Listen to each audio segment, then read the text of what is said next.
Here I have iPhone 17 and let me show you how to tint app icons to match your iPhone or case. Let's begin.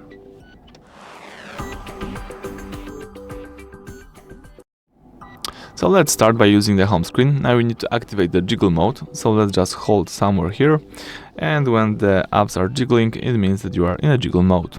Now we need to tap edit right here in the left upper corner and choose customize.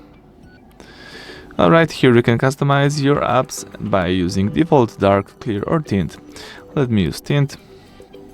And if you use the first option right here, you can match your icons to your iPhone. You can also change it if you would like to, but default settings is in that way that it will match your iPhone.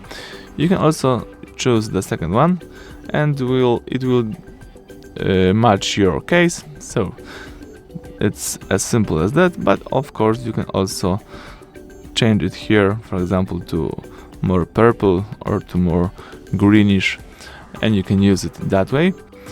In my case, let me use it in that style. You can also tap dark mode if you would like to, or you can use auto.